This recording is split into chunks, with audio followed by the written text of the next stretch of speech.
सम्मान। मनुष्य के जीवन में सम्मान का बहुत अधिक महत्व है। वो उसे अपने हृदय, अपने मन से जोड़कर रखता है।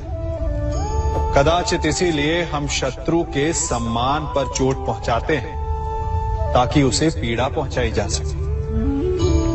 परंतु ऐसा करने से सावधान रहे मित्रों।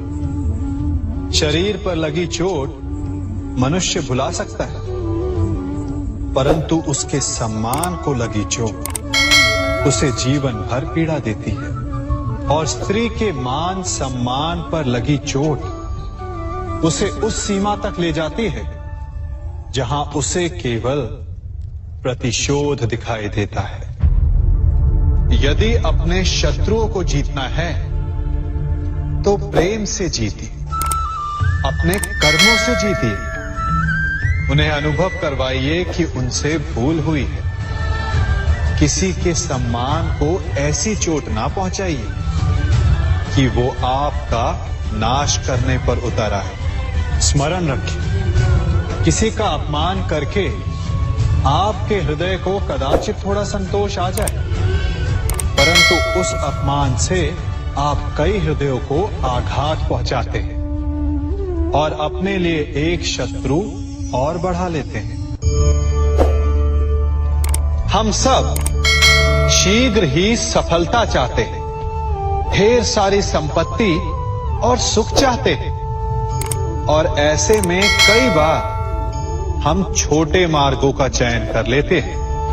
वो मार्ग जिनमें परिश्रम नहीं होता, जिनमें होता है तो केवल छल, कुटिलता और भाग्य का सहारा। जैसे कि जुआ।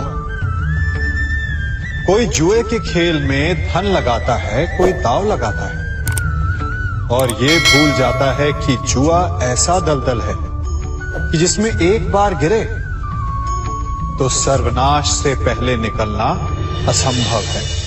यदि आप जीते तो और जीतने की भूख बढ़ जाएगी, और यदि आप कुछ हार बैठे तो उसे पुनः पाने के लिए आप फिर से खेलेंगे।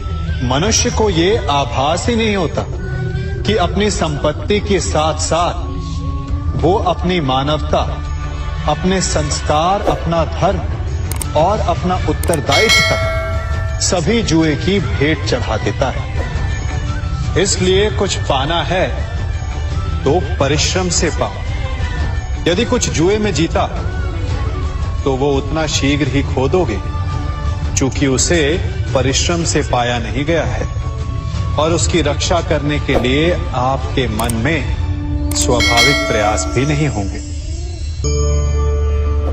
क्षमा बढ़न को चाहिए, छुट्टन को उत्पाद।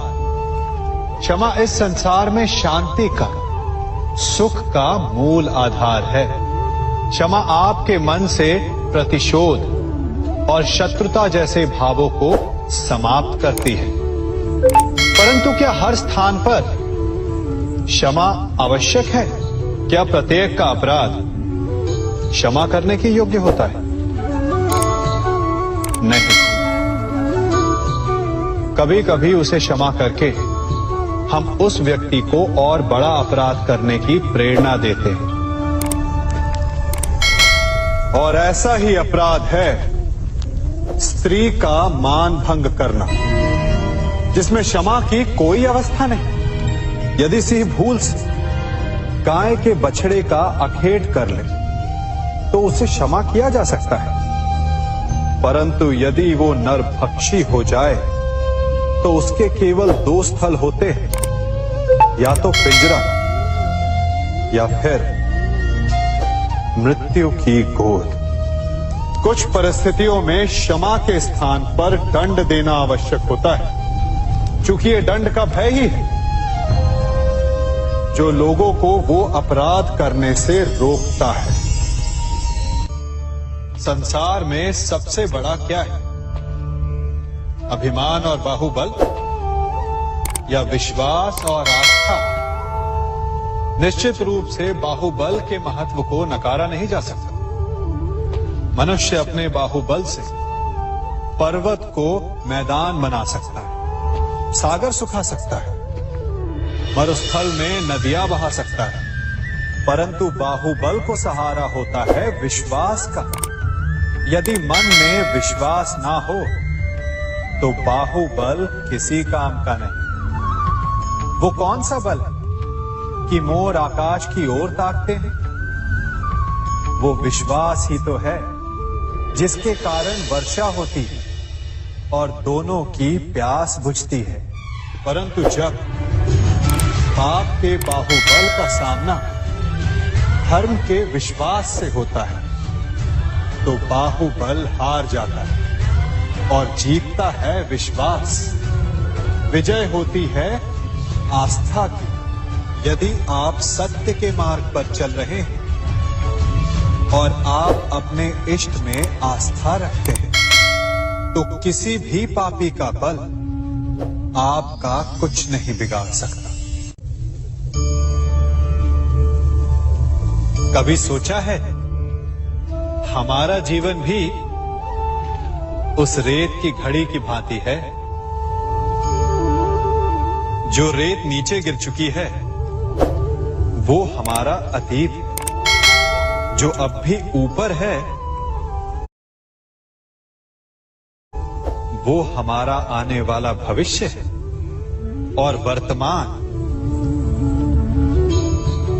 ये संकुचित स्थल है जहां से धीरे धीरे करके रेत गिर रही है। अर्थात हमारे पास जीने के लिए यही एक क्षण है। उसका उपयोग कैसे करना है ये हम पर निर्भर करता है। जो बीत गया उसका दुख मनाना है या जो भविष्य में होने वाला है उसकी प्रतीक्षा में क्रोध करना है। सब कुछ करने के लिए यही एक क्षण है। प्रसन्न रहना है तो उसके लिए भी यही एक पल है। प्रतीक्षा करते रहोगे तो ये पल भी भूतकाल में बदल जाएगा। इसलिए आनंद के लिए, परोपकार के लिए प्रतीक्षा ना कीजिए। आपके पास जो पल है उनका भरपूर सदुपयोग कीजिए, क्योंकि इस घड़ी को पलटकर आप फिर से समय अवश्य गिन सकते हैं, परंतु अपना बीता हुआ समय आप वापस नहीं लौटा पाएंगे।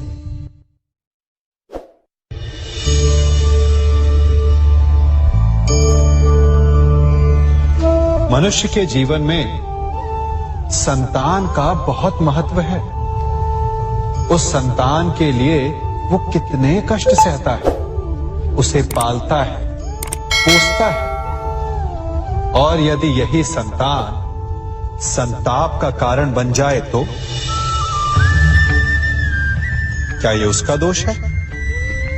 अधिकतर ये दोष हमारे लालन पालन का होता है। बचपन में बालक के हठ को मानकर हमें आनंद की अनुभूति अवश्य होती है, परंतु धीरे धीरे अपने बालक के हठ को मानकर उसके हठ के दास हो जाते हैं।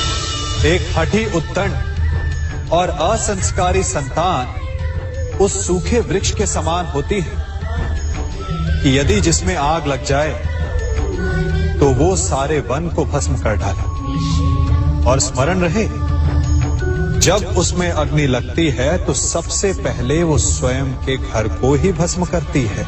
इसलिए जब आवश्यकता हो तो अपनी संतान के हठ का विरोध करें, उसे रोके, क्योंकि यदि समय रहते ऐसा ना किया गया तो भविष्य में इस समस्या के परिणाम गंभीर हो सकते हैं। प्रतिज्ञा, वचन, ये सब मनुष्य ने समाज को सही दिशा में रखने के लिए बनाए हैं।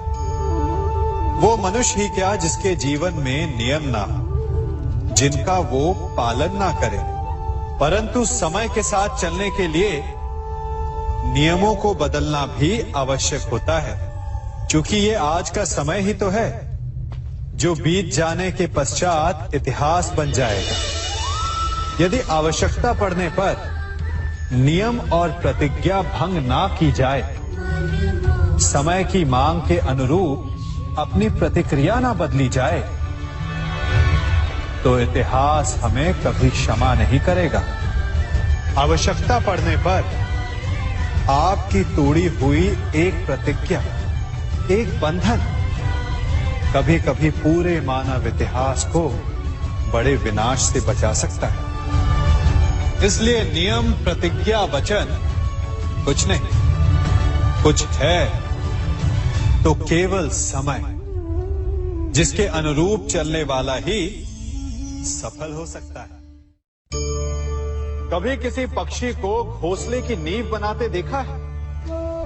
अथक परिश्रम करके तिनका तिनका बिटोर कर वो पक्षी अपना घोंसला बनाता है, अपनी संतान के लिए एक सुरक्षित घर बनाता है। और फिर कहीं से तीव्र आंधी आती है, भारी वर्षा होती है और उसका घोंसला तिनका तिनका करके बिखर जाता है। फिर वो पक्षी क्या करता है? वो रोता नहीं, ना ही विलाप करता है। वो बिना विलंब करे फिर से अपना घोंसला बनाना प्रारंभ कर देता है और सफलता पाता है। फिर हम क्यों छोटी छोटी असफलता से भयभीत होकर परिश्रम करना छोड़ देते? एक बात सदा स्मरण रखिएगा, हर वृक्ष कुल्हाड़ी की एक मार से नीचे नहीं गिरता, हर चट्टान घन के एक प्रहार से नहीं टूटती। सफलता पाने के लिए अनावरत परिश्रम करना ही मात्र एक मार्ग है। स्वीकारण, सत्य का स्वीकारण मनुष्य के लिए बहुत ही महत्वपूर्ण है। जब तक मनुष्य सत्य को स्वीकार नहीं करता, उसे असत्य से लड़ने की शक्ति प्राप्त नहीं होती। जब आप भोजन करते हैं तो क्या होता है? आपका पेट स्वीकारता है कि वो भर चुका है और आप भोजन करना बंद कर देते हैं। जब आपको निद्रा आती है तो क्या होता है? आपका मन स्वीकारता है कि आपका शरीर थक चुका है और उसे विश्राम की आवश्यकता है। उसी प्रकार जब आपको किसी व्यसन को रोकना हो तो आपको स्वीकारना पड़ता है कि बहुत हो चुका, चाहे वो लालच हो या मदिरापान। उस व्यसन का त्यागना तभी प्रारंभ होता है जब आप ये स्वीकार कर लेते हैं कि आप उस व्यसन के बंधन। संसार का सबसे बड़ा पाप क्या है? असत्य बोलना, हत्या कर देना, चोरी करना या किसी का अपमान करना। संसार का सबसे बड़ा पाप है किसी निर्बल को सताना, और संसार का सबसे बड़ा दंड भी उस निर्बल के मुख से निकली हाय है। आप देख रहे हैं मैं क्या कर रहा हूं? मैं लौह पिघला रहा हूं और ये लौह पिघलता है इस चमड़ी की बनी धूनकी से निकली हवा से। तनिक सोचिए, एक मृत पशु की खाल से बनी धूनकी इतने कठोर लोहे को भस्म कर सकती। ठीक उसी प्रकार आप चाहे जितने भी शक्तिशाली क्यों ना हो, यदि आपने किसी निर्दोष, किसी निर्बल को सताया तो उसके मन से निकली हाय और उसका श्राप आपके जीवन को भस्म कर सकता है। स्वर्ण, सज्जन पुरुष और परोपकारी मनुष्यों की गति एक समान होती है। यदि स्वर्ण टूट जाए तो उसे गर्म करो, ताप दो, पिघल कर वो फिर से जुड़ जाता है। ठीक उसी प्रकार मतभेद होने के पश्चात भी एक सज्जन पुरुष और महान पुरुष फिर से मित्र बन जाते हैं। परंतु दुर्जन दुष्ट माटी से बने लोग उस पके हुए मटके के समान होते हैं कि जिनमें यदि एक बार दरार आ जाए तो वो स्वयं ही स्वयं का सर्वनाश कर लेते हैं। इसलिए मित्रता केवल सज्जनों से ही करें ताकि मतभेद ना हो। दुष्टों का समूह अपना नाश स्वयं ही कर लेता है। यदि कोयले की खान में जाओ तो चाहे जितनी भी सावधानी बरतो, अपने वस्त्रों पर कालिख लग ही जाती है। इसलिए दुष्ट मित्रों से सावधान, सज्जन शत्रु प्रत्येक परिस्थिति में श्रेष्ठ है। प्रत्येक मनुष्य सफलता पाने के लिए कार्य करता है। कुछ सफल होते हैं, कुछ नहीं होते, और जो सफल नहीं होते वो सदा अपनी असफलता का कारण या तो अपनी परिस्थितियों को बताते हैं या अपने सहयोगियों को दोषी ठहराते हैं। परंतु क्या वास्तविकता में ऐसा ही होता है? क्या कोई परिस्थिति या कोई व्यक्ति किसी की असफलता का कारण बन सकते हैं? उत्तर हां भी है और ना भी। कैसे? आप इस तितली को देख रहे हैं? आपने एक मक्खी को भी देखा हो। प्रकृति ने दोनों को समान गुण दिए हैं रस पान करने का। एक तितली फूलों पर जाकर उसका रस लेती और इस अवस्था में नए फूल खिलने की व्यवस्था भी करती है।